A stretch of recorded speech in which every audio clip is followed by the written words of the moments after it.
Hi, everybody. I know it's been only a week since I made that video saying I'm going to take a little break. Well, literally the next day, me and my girlfriend made up, so it was fine. And I know what you're wondering right now. You're thinking, well, if it was all fine, then why didn't you say anything for like a week?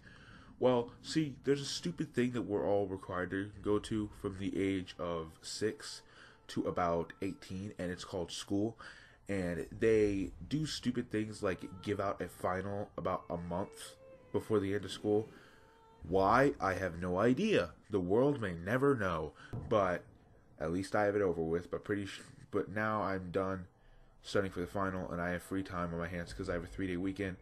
And also, I'm doing this because I was working back to back on 2 analysis videos. One on Mr. Robot Fight Club, which will be out this weekend, and the next part of The Killing Joke, which I've not touched in months because I kept putting it off because I'm like, I did it back to back. I don't want to do it again.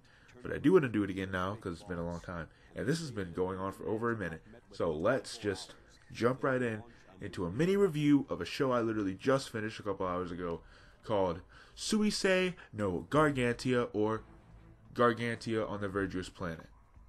First time I've ever heard of the English title being longer than the Japanese title. Well, that's a first.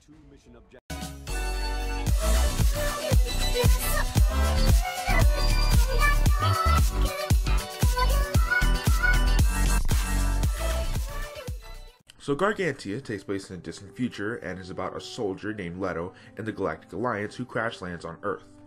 But it's an Earth that went through another ice age, and now that all the ice is melted, the Earth is completely covered in water. And the name of the show, Gargantia, comes from the name of the city that floats on water that is actually just multiple boats linked together. That's in the majority of the show. And there's a girl named Amy who befriends Leto and helps him learn about the world and its culture. But to be completely honest, that's only a few episodes of the show.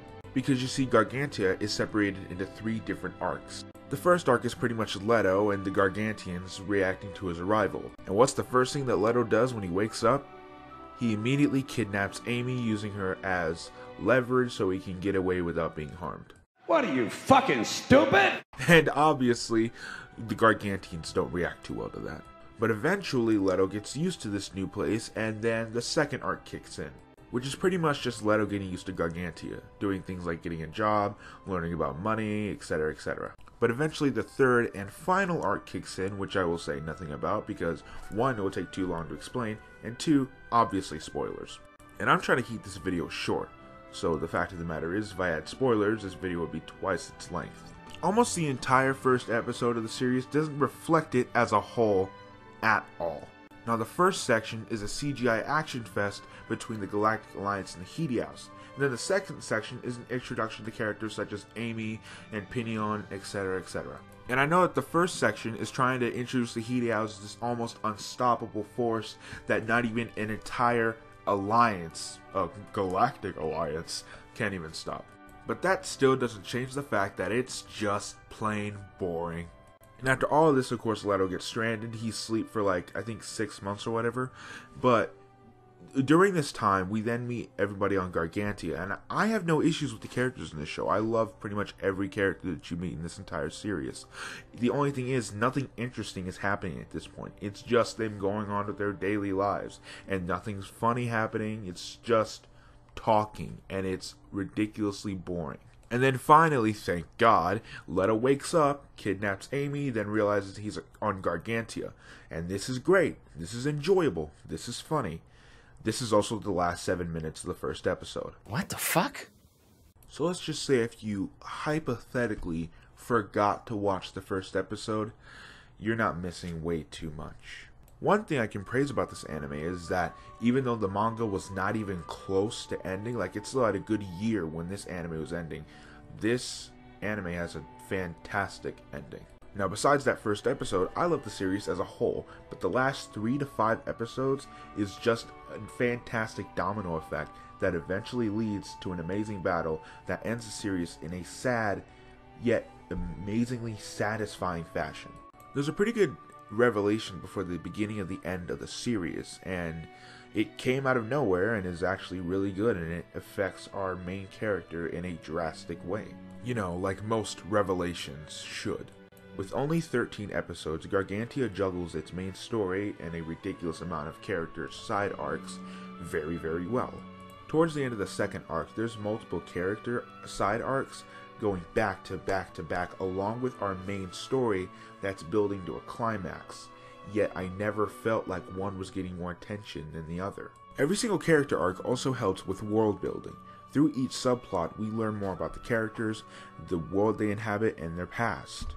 So yes, while characters like Pinion and Rigid get their own arcs to flesh them out, other characters such as Bellows, Luckage, and Dr. Oldham don't get much development at all. Wait, I guess you can scratch Bellows off because she ended up getting her own prequel manga. Why is she such a fan favorite to the point of getting her own manga? I have no idea. So yeah, majority of the characters, now I guess including Bellows, have gotten a lot of development. But what about the other ones? Like Luckage, who is apparently 19. And I'm just gonna act like that's how a 19-year-old pirate looks, acts, and sounds, just for the sake of my own sanity. Luckage is this pirate queen who is legendary and is known by almost every single person who sails on the verdurous waves. Yet she only appears in like 2 or 3 episodes. But why is she this legendary pirate? Why does she look like she's 26 but she's barely over the American legal age? Why does she have servants who call her mistress? You're not going to answer any of my questions, are you? Yeah, I didn't think so. And then there's Dr. Oldham, who is apparently great friends with the fleet commander and Rigid's father. He's even the sage to the fleet commander. And do we learn why? Of course we don't. And it's not like they're bad characters. Like I said, I hate nobody in this show. It's just that I wanted more of them. So it's a good thing, I guess? Yeah. Okay, whatever. It's a good thing. No, it's really not. This has got to be one of the best color palettes I've seen ever in an anime, just in animation in general. Since this anime takes place in space and at the sea, there's a lot of warm colors present, and it is so beautiful. The amount of different values of blue, green, and purple in this show is amazing. Just watch the scene where Amy dances for Leto. The visuals are mesmerizing. Visually, it is by far my favorite scene in the entire anime. Even without context, I am mesmerized by the whitish green in the skies and the bluish green in the water, and just Amy's dancing going along with it is a very calming scene. But with context, it is still a very beautiful scene, but it also has emotional resonance. This is the moment where Amy and Leto kind of realize that they're in love with each other. And the visuals, mixed along with a pretty amazing soundtrack, makes for scenes like this, eye candy and ear candy. Is ear candy even a thing? So to wrap this up pretty quickly, this is a really good 13 episode anime, and apparently there's 2 OVAs on the Blu-ray, which I'm definitely going to buy, and I recommend you do the same. Now sure, if you don't want to buy it, and you're like, it's too expensive, when it's only like $20-something, but you know, it's whatever. Let's say you want to stream. You can stream it on Netflix, Hulu, and Crunchyroll. So there's literally no reason to illegally watch it. Like, literally none at all. You'll just be a douchebag by then. But I hope you guys like Gargantia. It's a great show. It is really good. And I hope you guys like this video on Gargantia. And I will see you guys when I see you. Later.